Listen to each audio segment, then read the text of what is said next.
Alright, so what's up everyone and welcome back to the channel. Now, I just want to say before I start this video, I apologize for not uploading for the past week or so, but nothing's really been happening. I haven't really felt the need to upload anything. We've been a bit light on Call of Duty content, like Modern Warfare 2 sort of stale, Modern Warfare 3, before at least was nothing was happening with that, and we've got games coming up in the next week or so, but yeah, like I say, the past week or that's just gone, nothing was really going on. But anyway, just yesterday we got some brand new gameplay for Modern Warfare 3. I'm just gonna play the video on screen now while I just talk about it.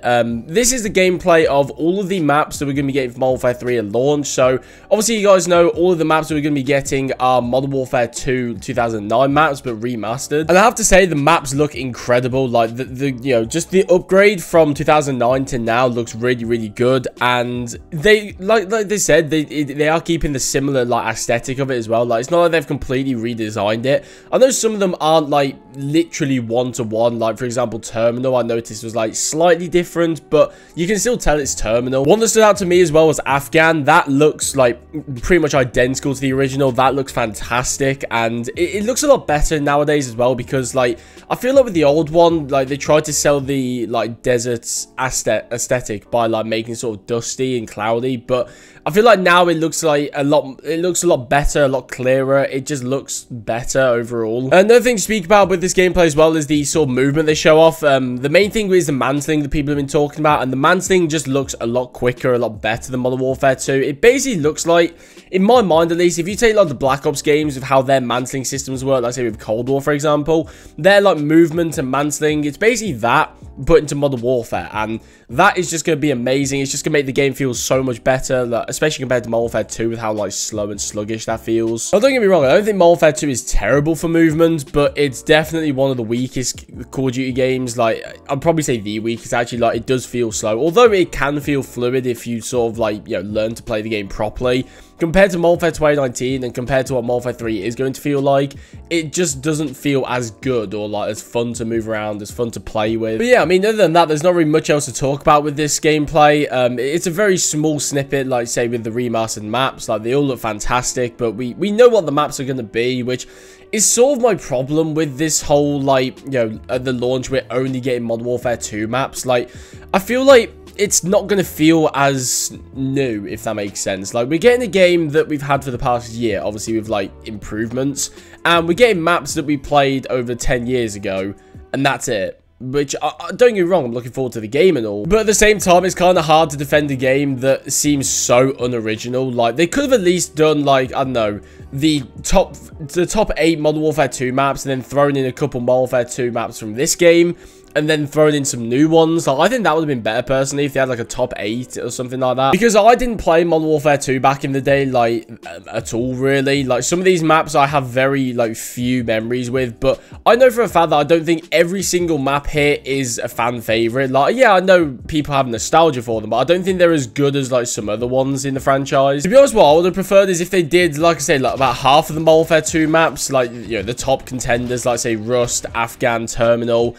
Maybe they did some Modern Warfare 3 ones as well for the launch, and then just throw in some original ones. I think that would have been probably the best solution. I think it would have helped with some originality in the game. It feels like this is basically a blend of old and new Call of Duty, but nothing is actually new because we've had it for the past year. But it feels like a crime that we're not going to be able to get this Modern Warfare 3 movement and feel, basically what Modern Warfare 2 should have been without the Modern Warfare 2 maps, because I think Modern Warfare 2 actually has some really solid maps, launch and DLC. And in my opinion, I think it's really silly that they're not actually bringing any of these maps over into Modern Warfare 3. I feel like they could have brought over the 16 Modern Warfare 2 maps, and once again, maybe just a select few from this game. Maybe they could have brought over all of them. I don't see why they couldn't have done that, actually, because then we'd have had the launch of 30 maps. Especially with, say, ground war and gunfight as well. It basically means, in my opinion, because I hate it when they have a season roadmap and they say, oh, there's 8 new maps coming to the season. 3 of them are 66, 4 of them are gunfight, 2 of them are ground war maps, and I think it would have just been better to, post-launch completely focus on 66 instead of, doing a mixture. But it's basically going to be the same thing again with this game, where it's going to be, we're getting 6 new maps this season, but only like 1 or 2 of them are 6v6, and the rest aren't ones that,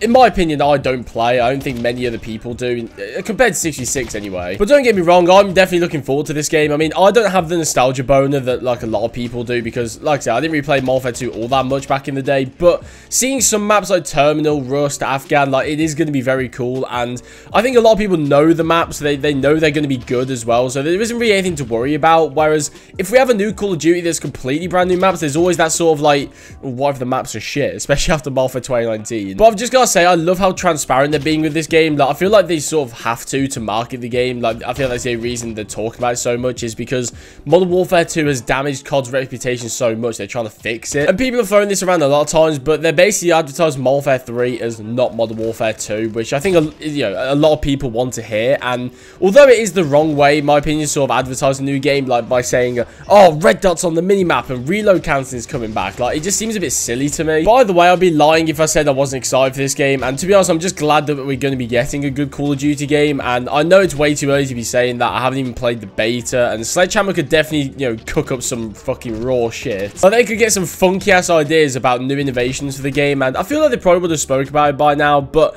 I can't really confidently say how good this game is going to be until we get the beta at least. And I mean, obviously on launch as well, things could fuck up, but I think everyone knows now that betas are more of a marketing tool as an actual like testing field. There's also another leak that I want to talk about with Call of Duty, and it's to do with COD 2025. Now, I know we haven't even got COD 2023 yet. The fact that we're talking like 3 years in advance is stupid. But obviously, we all know that we're getting Modern Warfare 3 this year. Then we're going to be getting Treyarch's game next year. Well, the rumor is that COD 2025 is going to be what Modern Warfare 3 is to Modern Warfare 2. So it's going to be a sort of like sequel but not sequel like, and they're going to be remastering all Black Ops 2 maps and putting them in Call of Duty 2025. So like I say, they're basically doing a Treyarch version of what Sledgehammer are doing this year. The only thing I'm not 100% sure on is if COD 2025 is going to be a 2-year cycle, or if it's going to be this, similar to Modern Warfare 3, where it's like just a balanced version. It's a new game. If I'm being honest, I haven't really looked too much into it, but I've heard some people say that Treyarch are going to be doing what Infinity Ward couldn't with the whole 2-year cycle thing. So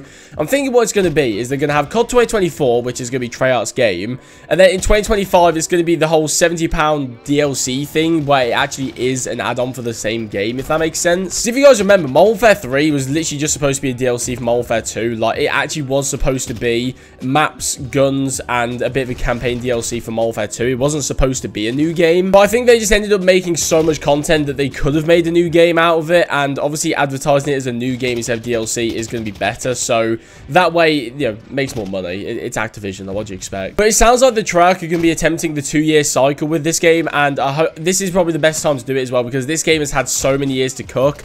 I know Treyarch are doing zombies in this game. They did zombies in Vanguard, so they haven't had 4 years of dedicated time to the game, but they've still had more time on this COD game than anyone's had on any other. So, but I imagine it all depends on the reception of Black Ops 6. I'm just going to call it. I suppose it depends on the reception of that game. If it ends up being received well and people love the game, then I imagine they're going to do a year 2 of it. If not, they're probably going to do Black Ops 7, where it's actually like Black Ops 6.5. But I've always said for years that they need to do something for Black Ops 2 in 2025, because, that's the year that the game's set in, and this is good. I would have preferred just Black Ops 2 remastered, but if we're getting all the maps in the current COD game, and hopefully it's good, then I'll take that. That's fine. There was also an update on X-Defiant as well. Apparently, it's not going to be coming out till October, which is kind of annoying, but we're in September at the moment. Like, that's literally next month, so it's not really a big deal. As long as it's not after Call of Duty, I'm not too fussed, but it's kind of annoying we're not going to be getting it this month. They said it was going to be coming at the end of the summer, but obviously there's been some kind of delay. I don't know if it's with like bug fixes, or maybe it's to do with the publishing system. I'm not too sure, but